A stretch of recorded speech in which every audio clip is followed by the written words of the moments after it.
On the Genealogy of Morality by Friedrich Nietzsche.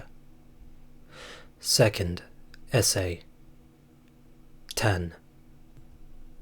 As a community grows in power, it ceases to take the offense of the individual quite so seriously, because these do not seem to be as dangerous and destabilizing for the survival of the whole as they did earlier.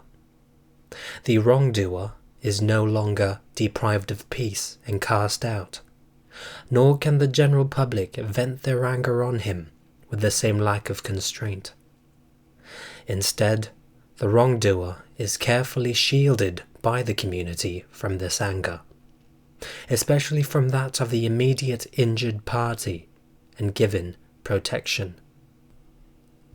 A compromise with the anger of those immediately affected by the wrongdoing, and therefore an attempt to localize the matter and head off further or more widespread participation and unrest, attempts to work out equivalence and settle the matter, the compositio, above all, the will manifesting itself ever more distinctly, to treat every offence as being something that can be paid off, so that, at least to a certain degree, the wrongdoer is isolated from his deed. These are the characteristics imprinted more and more clearly into penal law in its further development. As the power and self-confidence of a community grows, its penal law becomes more lenient. If the former is weakened or endangered, harsher forms of the latter will re-emerge.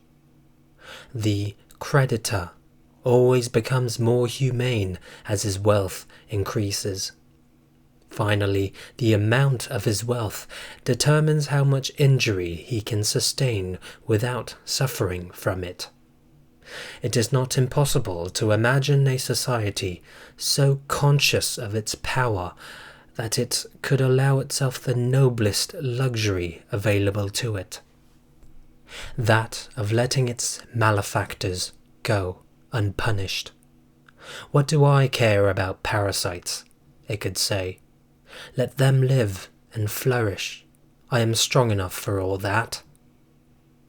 Justice, which began by saying everything can be paid off, everything must be paid off, ends by turning a blind eye and letting off those unable to pay.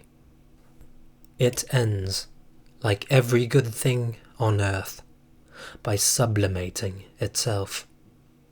The sublimation of justice, we know what a nice name it gives itself. Mercy. It remains, of course, the prerogative of the most powerful man. Better still, his way of being beyond the law.